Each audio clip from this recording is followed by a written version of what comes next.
I'm Colleen Walsh, 39 years old, soldier, strategist, and for years, the ghost of my own family. When my sister was promoted to lieutenant colonel, my mother called with a chilling message. Don't wear anything weird, don't make her look bad. I showed up and I sat quietly in the back row until a moment that cracked the silence of 2 decades. A general stopped mid-step, saluted me, and said, "Ma'am, it's an honor." The whole room turned. My sister's voice faltered. My parents froze. And just like that, the woman they tried to erase became the one no one could ignore. Before I share the full story, let me know where you're tuning in from. And if you've ever been hurt by someone who should have protected you, hit follow. This one's for you. My name is Colleen Walsh. I'm 39 years old, and I'm the eldest daughter of the Walsh family. For 3 generations, we've lived and breathed uniforms, discipline, and the kind of unspoken expectations that press down on you like gravity. Honestly, we were raised more by protocol than by affection. At Fort Campbell, Kentucky, the military wasn't just a job. It was our family's religion. My father, Roy Walsh, retired as a Navy colonel. My mother, Marilyn, served as a military doctor, and her silence carried the same weight as any medal pinned to a uniform. My younger brother is now a major, and my sister Erica, she's on track to be promoted to lieutenant colonel soon. And then there's me, the one they never talk about. To them, I'm the failure, the one who walked away. I left West Point after my freshman year, and they've never let me forget it. They said I couldn't handle the discipline, the structure, that I didn't have what it takes. My mother once told me, so gently, over morning coffee, steam rising between us like a veil, "Not everyone gets to be special, sweetheart." And that's okay. Someone has to hold up the stars. She didn't mean to wound me, or at least I don't think she did. But those words split something inside me clean down the middle. Since then, they've become the quiet background music to my life, playing softly as I watched them dote on my younger sister, the real success story in their eyes. No one ever came out and said I was the disappointment, but sometimes silence can roar louder than any accusation. When my sister got promoted, they posted about it like the second coming, but when I came home from deployment, they didn't even show up at the airport. "You're always so busy," my father said, as if I'd just skipped a dentist appointment. That Thanksgiving, my seat at the table was given to the neighbor's son, because he'd just gotten into law school, and that's a big deal. I ended up eating by the sink, while my medals stayed tucked away in a box in the garage. But of course, that was only the part of the story they were allowed to see. What none of them ever knew, what I could never tell them, is that I didn't leave by choice. I was pulled, handpicked for a Black Ops intelligence program so deeply classified it doesn't officially exist. There was no graduation ceremony, no proud photos on the wall, no folded flag at the end of the driveway, just one-way tickets to places no tourist should ever go. For the past 20 years, I haven't been absent from their lives. I've been erased from them. I sent birthday flowers to my mother, a Christmas card to my father with a fake Maryland postmark, like a ghost writing from borrowed coordinates. I watched from afar as Erica climbed the ladder, as my brother got married on the base chapel lawn, as their lives unfolded in neat public chapters with pictures and toasts and posted milestones. I was never in the frame. Literally, a cousin once admitted there was a family photo where I'd been cropped out to balance the composition. They said I gave up because I wasn't strong enough. What they never knew, what I wasn't allowed to say, is that I spent 6 months buried in operations across Damascus, 4 days holed up in a hostage compound in Libya, coordinating a rescue that brought 30 civilians home. During an op called Candle Strike, I lost 3 of my men, and a piece of myself I've still not been able to retrieve. And I kept going back, again and again, but I never came home. You don't tell those stories in a family like mine, not unless they come with medals and a front-page headline. I had neither, only scars, most of them invisible. And then, after all those years lived in the shadows, the call came. It was early autumn, the air crisp with the first signs of change, golden leaves clinging to the tail end of summer like they weren't ready to let go. My phone buzzed. It was my mother. Her voice was brisk, not unkind but clinical, like a doctor reading a scan result to a stranger, not a mother speaking to her daughter. "Erica's getting promoted. You should come. Just don't wear anything strange. Don't make her look bad. No, how are you? No, we've missed you." Just a quiet command not to embarrass them. I didn't argue. I simply said, "I'll be there." Not because I expected a warm welcome, not because I believed there'd be a seat waiting for me at the table. I returned for one reason only, to find out if they could look me in the eye and finally see the woman who had stood behind the veil all these years. To see if in the right light they might realize they'd been wrong about me. That night, I stood in front of my closet, unmoving. At the very back hung my old uniform. Crisp, untouched, folded like it was still holding out for a ceremony that never came. I placed it gently into my suitcase. Beside it, I laid out a soft, neutral blouse and a pair of tailored slacks. Clothes that didn't ask for attention, didn't scream for validation, just quiet fabric and quiet tones. In the mirror, my reflection stared back, sharp eyes. Lines around my mouth, etched by too many sunrises and desert heat. A face no longer young, but far from old. A face that had made peace with itself. No rank, no applause, no bitterness, just stillness. "It's almost time," I whispered to the glass. I didn't know whether I meant time to forgive, or time for the silence to finally speak. Maybe both. So I went, just as I said I would. I arrived at Fort Campbell right on time. There was no warm welcome, no familiar face waiting at the gate, not even a courteous nod from the congressional aide posted out front. The VIP parking lot was jammed with sleek Lexus SUVs and polished government-issued sedans. I ended up parking near the logistics yard, where the gravel crunched beneath my boots with a sound so sharp and familiar, it almost felt like the earth itself remembered me, even if no one else did. The house hadn't changed much. Same beige paint, same creaky porch swing, still swaying like an old tune on repeat. The same American flag fluttered from the eaves with ceremonial pride, as if frozen in time.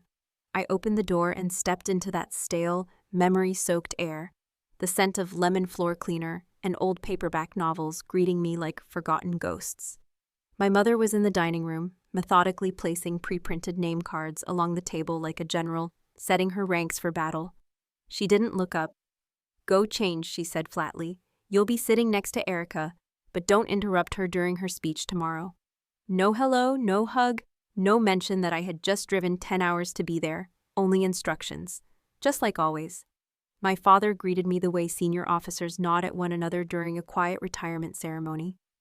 A light pat on the back, a quick approving nod, something that resembled respect, but held no warmth, no real familiarity. "Good, you made it," he said, his eyes already shifting past me toward the next room. And as if the performance needed its star, Erica swept into the room like a debutante in dress blues. Her uniform was immaculate, bars polished to a mirror shine, ribbons arranged like she'd single-handedly conquered a war. She glided through the crowd, kissing cheeks, charming old friends, exuding a grace that came naturally to her, or had been rehearsed since birth. Eventually, her eyes landed on me. With a manicured hand lifted just so, she gestured in my direction. "This is my sister. She was in the military, for a while. Now she's an admin, I think." There was laughter, light, polite, the kind that digs deepest because no one thinks it's cruel. A cousin leaned in and whispered, "So what do you do now? VA office? Better than nothing, right?" "Better than nothing?" I smiled. Not wide enough to show teeth, just enough to let the moment die right there between us. I said nothing. There's a certain dignity in silence, especially when your truth is classified. Inside that house, every wall was a shrine. Framed photos of my siblings in uniform, posed with medals, beaming at retirement parties, saluting at commissioning ceremonies. I scanned each one. Not a single frame held my face. The last time I'd been in one of those photos was 2004, right after I left West Point. I remember because soon after, I was cut out. They said it made the new frame look cleaner. A little niece, maybe 6 or 7, tugged at my hand with bright, curious eyes. "Have you ever fired a real gun?" she asked, breathless with excitement. I knelt to her level and smiled. "Sweetheart," I said gently, "I once wrote an operation plan that brought 30 soldiers home alive. That's better than any shot I've ever taken." She blinked, then scampered off to play with a plastic tank. Dinner that evening was a quiet affair, a prelude to the main event. Just family and a handful of close-ranking officers gathered around a long, gleaming table. Erica, ever the tactician draped in charm, played the perfect host, gracious, composed, calculating. At one point, someone complimented her poise. She smiled brilliantly, lifting her wine glass with practiced ease, and said, I rehearsed my speech. Then, with a casual sip and a dagger wrapped in silk, she added, I just want people to understand that you don't have to run away to realize you were wrong. The air shifted. A subtle tension crept in, like a low hum beneath polite conversation. I said nothing. I didn't have to. Her message was crystalline, and every shard had my name etched into it. Later that night, I stepped out onto the porch alone. Behind me, the house buzzed with voices and laughter, but I let the door close softly between us. I didn't want to hear any of it. Out in the distance, a brass band was rehearsing, notes drifting into the dark like ghosts unsure of where to land. I sat on the edge of the steps, the night wind weaving through the trees, cool and steady.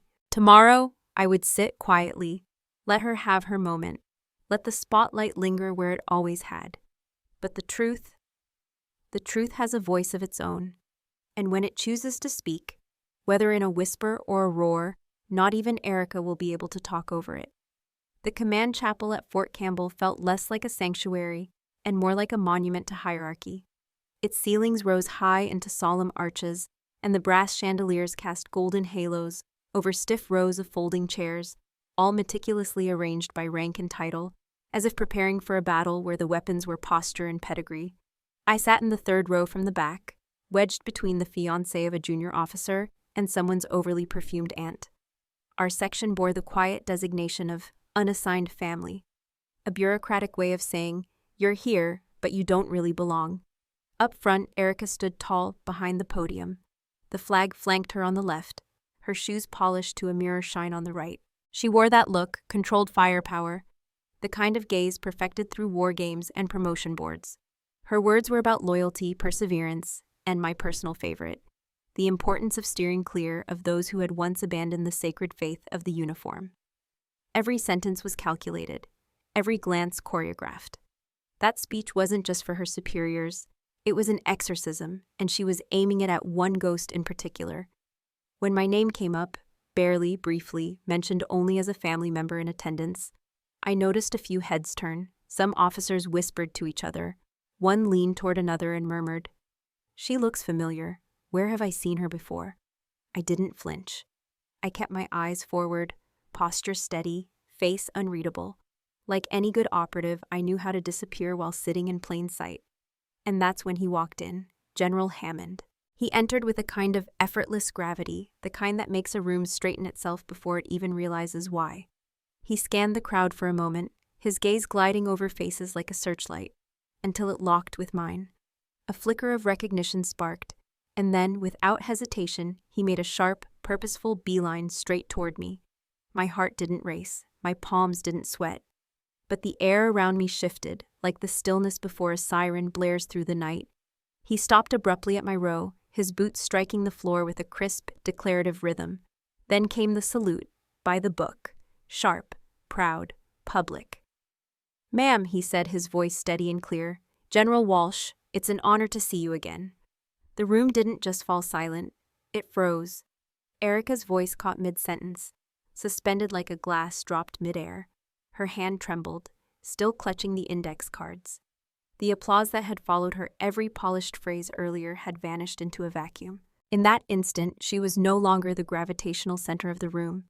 I rose to return the salute, not because I needed the validation, but because I would not let a man who once trusted me with his life stand alone in a gesture of respect. From the corner of my eye, I saw my mother drop her glass. It shattered on the floor with a crack like a gunshot. My father jolted to his feet instinctively, then slowly sank back down, as if trying to disappear into the fabric of his chair. Behind me, a young officer leaned toward his neighbor and whispered, louder than he realized, "Is that her? The ghost commander from Dagger?" Erica struggled to regain control. She tried to continue, her voice shaking, eyes scanning the crowd for something, anything, to anchor to. But the current had shifted. The room was no longer orbiting her. Eyes that once hung on her every word were now fixed either on me, or worse, on the vast, silent space between what they thought they knew and what they were beginning to understand they never had. The ceremony ended to a round of polite applause, the kind that sounds rehearsed, obligatory. But the tension still lingered in the air like smoke after a controlled burn, thinned out but smoldering beneath the surface. As the guests filtered out and officers merged into their small circles, Erica cornered me near the exit. No congratulations, no smile, just a sharp whisper through clenched teeth. "Why didn't you say anything? You left me up there looking like a fool. Was that the plan all along?" I looked at her, not unkindly but without surrender. "If you needed the truth to shrink in order to stand tall," I said, "then you were never standing tall to begin with." Her lips pressed into a tight line. She blinked twice, fast, like someone trying not to spill whatever it was she hadn't prepared to confront. I stepped past her before she could reply, my heels echoing across the polished floor like punctuation. But this time, as I walked away, I didn't feel the usual sting of invisible eyes trailing behind me like barbs. Instead, I felt the weight of confusion settling in behind me, a room full of people no longer certain of the roles they'd been assigned, slowly realizing the casting sheet may have been wrong all along. After the ceremony, I didn't return to the family home. I drove back to base and let myself into the nondescript guest quarters they'd assigned me. Beige military standard walls, stiff bedding, a lamp that buzzed faintly when flicked on. The kind of room designed to host people briefly, then forget they were ever there. I dropped my keys on the dresser, kicked off my shoes, and that's when I saw it. A plain manila envelope, square in the center of the desk. No name, no seal, no handwriting, just sitting there quietly, like it had been waiting for me all along. And just when I thought the night had spent all its reveals, the envelope gave me one more. I opened it carefully. Inside was a printed scan of an email, time-stamped from 2 years ago. No sender listed, only a forwarded message passed through an encrypted relay server. The subject line was blunt and brutal: reckless operation results in civilian casualties. The body of the message outlined allegations against Colleen W., accusing her of leading an unauthorized mission that resulted in the deaths of multiple civilians. It claimed details had been buried in redacted reports and urged a fringe military blog to expose the rot from within. There's something surreal about reading your own execution order, authored by someone else. What stopped me cold wasn't just the accusation itself. It was the language, the phrasing. Practically word for word, it matched a classified after-action report I'd reviewed years ago inside a steel-lined bunker in Stuttgart. That report had only been seen by 3 people: myself, the lead analyst, and a junior officer with limited clearance. Erica. The dates matched up with the sudden, unexplained internal review I'd been flagged for shortly after. At the time, I was told it was a routine algorithmic red flag. An anomaly, nothing to worry about. The case was dropped within days. I believed them. But someone had made sure the smoke lingered long after the fire had been declared out. I took the envelope with me, didn't even bother changing clothes. I found Erica at the post-ceremony reception, still glowing in her uniform, surrounded by admirers basking in the warm glow of achievement. I waited until the crowd thinned, then caught her just as she stepped outside to take a call. I held up the printout. Her eyes locked onto it, stopping at the page like she was seeing a ghost she'd forgotten how to explain. "Did you send this?" I asked. My voice wasn't accusatory, just steady, just seeking the truth. She stared at me for a long moment, then without blinking said, "Yes." I nodded slowly. "Why?" Her expression didn't change, but her shoulders sagged like a puppet whose strings had finally snapped. "Because you weren't supposed to win," she said quietly. "You left. You didn't stay and build something. You don't get to come back and still matter more." I didn't move, didn't speak. She continued, her voice cracking now, the truth leaking out between long-held defenses.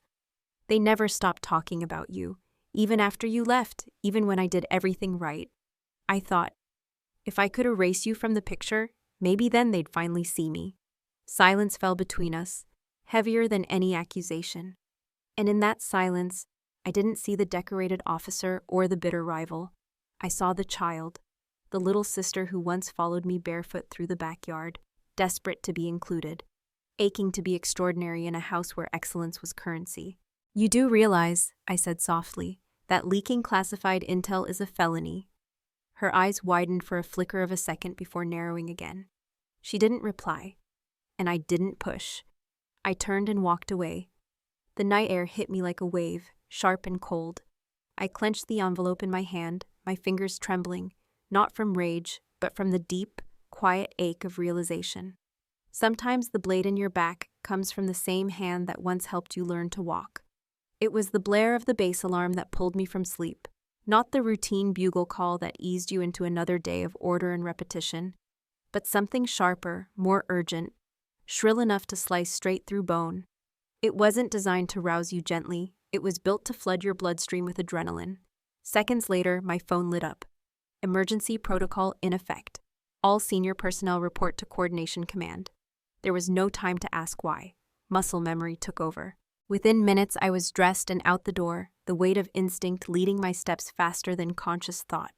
The corridors of Fort Campbell were already alive with motion. Officers hustling in varying degrees of readiness, some still pulling on boots, others already hunched over flickering monitors, reading whatever crisis had just erupted. At the entrance to the main operations room, a grim-faced sergeant handed me a file, thin in size but heavy with implication. A breach. Classified intel from Operation Dagger, the mission I had led through the shadowed corridors of Syria, had just been posted on an encrypted dark web forum. The leak was recent. Forensic tags showed it had gone live within the past 3 hours. And worse still, the digital trail traced back to an internal IP. Specifically to a decommissioned device that had once been assigned to me, still embedded somewhere deep within the base's system. It was like waking up inside someone else's crime scene. A nightmare unfolding in real time, except this one had your name on the header and your history buried in the metadata. Within 30 minutes, I found myself seated across from General Hammond and 2 officers from Army Intelligence Command. The room felt colder than it had any right to be, not because of the temperature, but because of what wasn't being said. They didn't use the word arrested, but the air carried the weight of suspicion. They asked for full access to my communications from the past 6 months. I didn't resist. I handed everything over. No protest, no posturing, but something didn't sit right. My mind kept circling back to the email Erica had sent, or rather, the printed scan that had mysteriously appeared on my desk.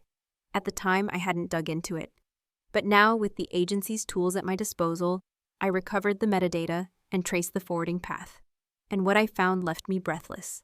The anonymous sender had used an outdated link tied to an old automatic backup server, one that once stored operational logs. A server we all believed had been decommissioned years ago, or so I'd thought. But the link they used reactivated a dormant process, one that inadvertently retrieved and attached a hidden file, intel that had been cleared, buried, and locked down long ago. That file was now public. It was a careless mistake, but not a random one. Following the trail back, I traced the original device that sent the email. It had been logged in just 2 days earlier using active credentials, Erica's. According to the logs, she'd arrived on base late to prep for a training module. I remembered her casually mentioning she'd left her laptop overnight at the comms station, unlocked, unattended. Her tone at the time had been strange, almost like she was waiting for me to question her. I hadn't. Now, her credentials were part of a forensic investigation. I stared at the glowing monitor, the evidence undeniable, my sister. The girl who once sobbed when I left West Point, arms wrapped around my waist, like she could keep me anchored. The woman she had become, unraveling thread by thread, perhaps because no one had ever told her that she was enough without a shadow to erase. Before I could process anything further, a knock at the door of my temporary quarters shattered the storm inside my head. It was my father. He looked older than I remembered, less rigid, more human, as if the years had softened something once welded shut. We hadn't spoken alone in years. He didn't greet me, just stood in the doorway, hands at his sides, and asked softly, "Is it true? Did you leak it?" I met his eyes and saw no accusation, only fear. Fear for me, for our family's name, and perhaps for everything he had built his life upon. "I don't need you to believe me," I said evenly, "but I will prove the truth. Not for me, for the ones who still trust the system with their lives." He nodded once, no words, just that single, solemn movement, the kind you learn in uniform, when emotion isn't permitted to show. Then he turned and walked away, his footsteps fading into the sterile corridor behind him. I closed the door gently and stood there for a long moment, not as a daughter rejected or pitied, but as a soldier reactivated by necessity. The pain still sat in my chest, but it had found structure, had been wrapped in purpose. And purpose in moments like these is the sharpest kind of clarity. At dawn, I filed an official request to take command of the internal investigation. Unconventional, yes, but not prohibited. I was still technically on classified reserve duty, with emergency command privileges tucked into dusty lines of an old charter. More than that, I had the one thing that made authority credible in crisis: motive not built on ambition, but on loyalty scarred by betrayal. I wasn't looking to expose a villain. I was looking to cauterize a wound without amputating the whole limb. I wanted truth, but not at the cost of what I'd spent my life defending. General Hammond listened, stone still, as I laid out my request. He didn't speak until I finished. Then he stood slowly, like a man lifting weight he knew would never be light again, and walked around the briefing table. He extended his hand, eyes locked on mine, unblinking. "General," he said, his voice calm and grave, "the floor is yours." In that moment, I didn't feel vindicated. I felt responsible. The operations room was silent in a way that made every buzz from the fluorescent lights sound like radio interference. I sat at the head of the table, a seat I had never been offered before, one I now took not because I'd claimed it, but because it needed someone who would. Across from me sat officers from the Military Investigative Unit and Base Security, their expressions carved from restraint. Their notepads were open, pens poised, but untouched. I could feel it. The test wasn't whether I could speak. It was whether I could carry the weight of what they feared they were about to hear. So I laid it all out, calmly, methodically, without theatrics. The breach wasn't the result of deliberate sabotage. It was the end point of a reckless sequence of misjudgments, a series of poor decisions that began with a single anonymous email. The sender hadn't meant to betray the system. They meant to provoke it. And in doing so, they stepped onto a minefield they didn't understand. I walked them through the metadata trail, the server logs, and the digital breadcrumbs that began with Erica's unsecured laptop and ended with a classified file broadcast to the dark web. No one in the room challenged the logic, but they did something worse. General Hammond appointed an internal task force, not composed of external experts or neutral analysts, but of my family. I was to lead the team as principal analyst and field coordinator. My father, Colonel Roy Walsh, would oversee operational intelligence archives from past missions, his clearance reduced to advisory access after retirement. Erica, whether out of irony or necessity, would audit internal system vulnerabilities and network access points. And my mother, drawing on her old training as a combat medic and her secondary degree in biological trace evidence, would assist in forensic recovery from the abandoned laptop in the tech bay. It felt like being thrown into a play where everyone knew their lines but no one wanted to share the stage.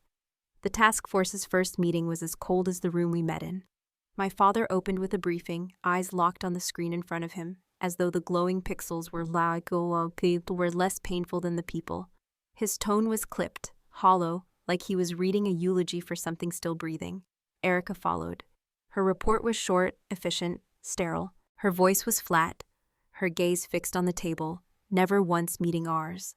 Only my mother occasionally looked around the room, glancing at us with an expression somewhere between confusion and heartbreak, like she was watching her children become people she no longer recognized.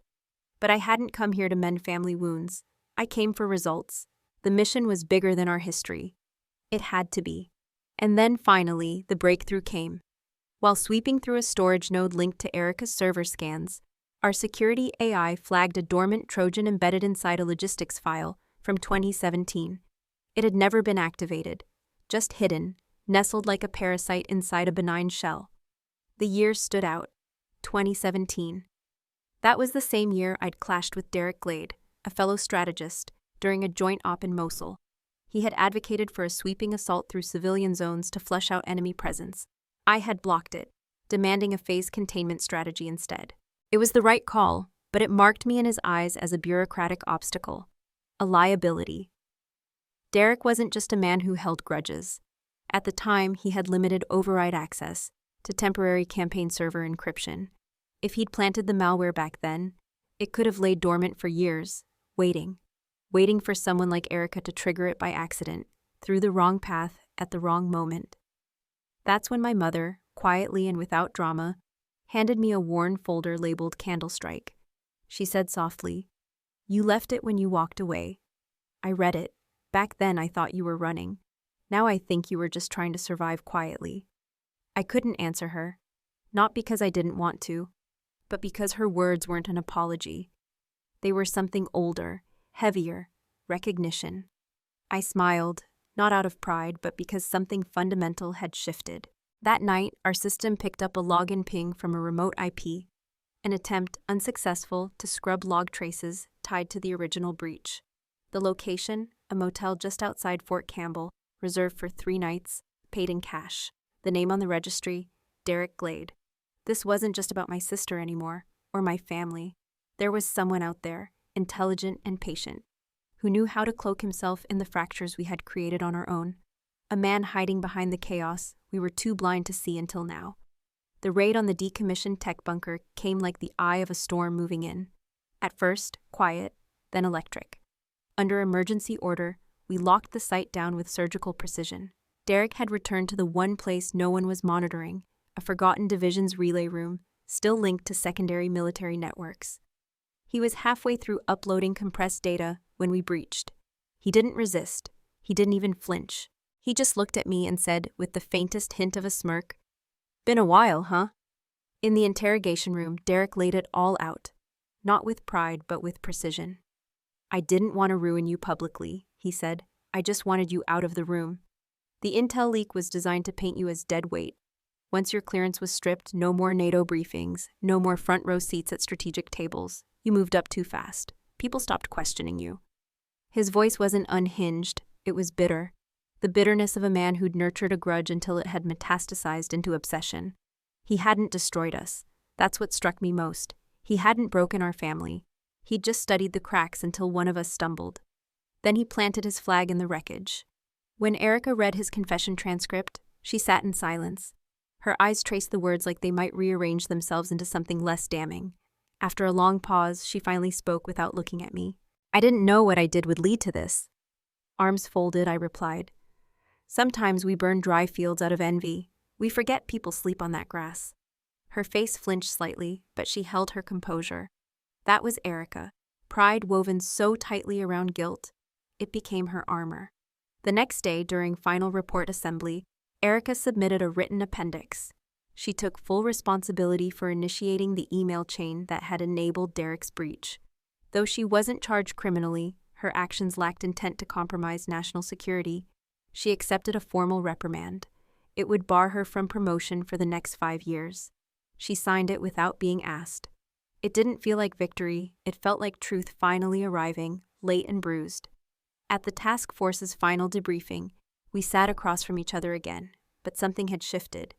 Erica didn't look away this time, and when our father stood to give closing remarks, he paused longer than expected, then said, "I owe this entire team an apology, especially Colleen. I let medals and pride blind me to what really mattered."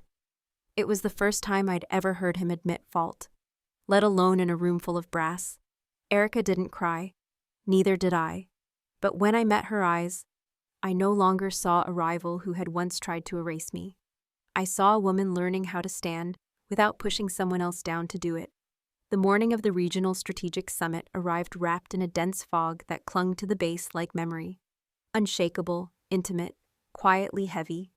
I stood backstage beneath the rhythmic hum of the projector and the soft clink of metal name tags brushing against uniforms. Behind me, a long banner stretched across the curtain, redefining shadow warfare, post-conflict intelligence in asymmetric environments. 62 commanders, 30 senior advisors, and nearly 100 observers had confirmed attendance. Listed among them, tucked under field officer interns, was one name in particular, Lieutenant Colonel Erica Walsh. I had sent her the invitation myself. No explanation, no warning, just one line in the notes section of the email. "It's time to learn the things you thought I never understood." As the lights dimmed, I stepped onto the stage. No fanfare, no escort, just a pin in my hand and a lifetime's worth of invisible scars pressed into my spine. I began with the simplest truth. Some missions are never named. Some leaders never make the honor board. And some battles don't begin at borders. They begin where judgment replaces understanding. Heads tilted. I saw familiar faces. Officers who had once echoed Erica's critiques. now watching me with an adjusted kind of respect. Some whispered to each other. One leaned toward his neighbor and murmured, "That's the woman who wrote the Eastern Defense Doctrine back in 16." Erica sat in the second row, back straight, pen poised, eyes locked on me. She didn't blink, she didn't fidget. And I knew then, this time, she was here to listen. Midway through, I shifted to a never-before-released segment of Operation Candlestrike. For the first time in any public forum, I disclosed a classified decision I'd made in the field. I signed a veto order to halt a strike on a hostile zone because 7 children were trapped inside. That signature nearly ended my career. I would make the same choice again. I didn't share that for sympathy. I shared it because truth doesn't need forgiveness, it only needs to be seen. The room didn't erupt, it inhaled. One collective gasp, not from drama, but from clarity. Warfare was no longer about land, it was about moral terrain. And leadership wasn't about being right. It was about being willing to carry the weight of your own judgment. As the summit drew to a close, I turned toward the microphone at the edge of the stage and said, "To conclude, I've asked Lieutenant Colonel Erica Walsh to share her reflections. As a representative of the next generation of officers." The room grew still. Erica rose slowly from her seat. Her voice when it came was steady, imperfect, but resolute. Her eyes shimmered, but her shoulders squared as if bracing against the weight she was finally ready to carry.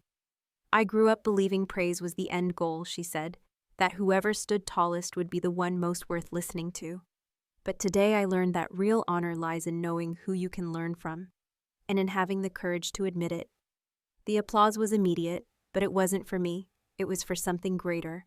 For the idea that strength can replace silence, that leadership can be shaped by those we once resented, and that learning, especially in uniform, never truly ends. At the back of the room, my mother sat with her hands folded gently in her lap. She didn't clap, but she nodded. For the first time, it felt like approval, not for my rank, but for the journey itself. As the crowd began to disperse, an older general approached. He gripped my hand firmly as we shook. "I once believed women didn't belong in combat command," he said quietly. I was wrong. I offered a small smile, not of pride, not of triumph. "Mistakes don't define us," I replied. "But refusing to learn from them does. Today you learned. That matters." 1 week after the summit, I sent out 3 invitations. One to my father, Colonel Roy, one to my mother, Marilyn, and one, at last, to Erica. The location was deliberate. Our old family house on the edge of Fort Campbell. The same house where I had once lain awake, heart aching, the night after leaving West Point. This time, I arrived first. I set the table. I took the head seat, the one my father had always claimed without question. When they entered, no one spoke. My mother held a foil-covered plate. Erica kept her eyes averted. My father's expression was unreadable. Once we were seated, I didn't open with pleasantries. I didn't mask it with tradition. "I didn't call this dinner to apologize," I said. "I called it to speak the truth, my truth, for the first time, in my own voice." And so I began. So I spoke. Not as an officer, not as a daughter trying to earn her place, but as someone finally free to tell her story. I told them I never walked away from my unit. I was recruited into intelligence. I recounted the time I was held underground for 3 days in Iraq after a failed extraction route was exposed by a counterintelligence mole. I described the moment I authorized artillery on a supply depot to save an Australian recon team. 3 civilians were injured, none critically, but it triggered an 8-month investigation before I was finally cleared. I told them how I declined a medal for a covert relief mission in Syria, knowing that accepting it would ignite diplomatic tensions. I chose silence over glory. The room stopped breathing. My mother's eyes brimmed with tears. Erica stared down at her plate, unmoving. My father remained still, arms folded tightly across his chest. Then, after a pause so long it bordered on forever, he asked, voice barely audible, "Why didn't you ever tell us?" I met his eyes. "Because you never asked. And if you had, I don't think you would have believed me." It wasn't a jab, it was just the truth. "I thought those care packages were your way of apologizing," my mother murmured. I shook my head gently. They weren't apologies, they were reminders that I still existed, even after I'd been cut out of every family photo. Then, reaching beneath the table, I pulled out a manila folder. I slid it across to Erica. Inside was a printed copy of the anonymous email she had sent all those years ago, the one that nearly ended everything. I didn't keep this to accuse you, I said calmly. I kept it to remind you that words, especially the invisible ones, can be as deadly as bullets. No one interrupted. The silence didn't feel defensive anymore. It felt ready, so I said what needed to be said. Not cruelly, just deliberately. I don't expect acceptance, but if we're ever going to move forward, let's start by acknowledging the person you chose not to see. Erica stood, slowly. She stepped around the table and placed her hand gently on my shoulder. No words, just that. And then my father rose. He walked to the old family shelf and picked up a dusty framed photo, one from a long-ago summer barbecue. He stared at it for a while, then said, almost to himself, "This one's missing someone." A pause. Then, "We'll take a new one." I didn't smile, I just nodded. Not because I had forgiven them, but because I no longer needed to carry what they never asked me to hold. A month after the summit, I returned to DC. Quietly, I resumed my day-to-day work as a part-time strategic advisor for NATO. Most of my hours were spent behind a screen. Video briefings, simulation analyses, crafting insights on asymmetric warfare across Eastern Europe and Southeast Asia. I lived alone in a modest apartment that overlooked the Potomac River, still woke at 5:30, still drafted briefing reports in black ink, still ignored all messages after 9 p.m. But one thing had changed. Once a month, I drove back to Fort Campbell to teach a special course, Soft Strategy in the Age of Unconventional Conflict. The room was always full, and Erica? She never missed a class. She sat in the front row, pen poised like a weapon, asking the hardest questions, challenging my conclusions, sometimes even arguing, always respectfully. And on the days when I spoke about the missions that had once driven a wedge between us, she remained silent, not out of defiance, but out of understanding. We had found a new kind of language, one born not from apology, but from shared confrontation, with history, with legacy, with each other. One afternoon, after class had let out and the last of the cadets had cleared the room, Erica handed me a slim folder. Inside was a training reform proposal, modeled on the very principles I'd introduced in our sessions. "I don't need your signature, she said. "I just want to know what you think." I took out a pen and wrote one word across the front cover: advance. Our family now existed in a kind of quiet motion. My mother began sending handwritten letters once a month, brief, delicate things, often no more than a line or two. "Are you eating enough?" she asked in her most recent one. My father had started telling his friends that his daughter advises top-level strategic planning, not just somewhere overseas. We didn't take a new portrait, but the next time I looked at the old one above the fireplace, I was in it, not added in, not cropped out, simply there. At the end of one session, a young trainee lingered. He couldn't have been older than 23, fidgeting with the corner of his notebook. "Ma'am," he asked hesitantly, "what's the hardest part of war?" I paused, then gave him the only answer that ever felt honest. "Surviving without turning into stone, not turning your wounds into weapons." That evening, I walked the gravel trail behind the training barracks as the sun sank into bands of gold and amber mist. Erica appeared beside me, quiet, steady, holding a small birthday cake in a clear plastic box. She handed it over with a half-smile that said more than words could. On top, written in soft blue icing, were 3 words: General, Sister, Teacher. I didn't need applause. I didn't need history books to remember my name. I just needed them to see me, not through medals or mistakes, but through eyes that had once misunderstood me, and now, finally, saw clearly. In life, there are battles that leave no scars on the skin, but carve deep into the soul.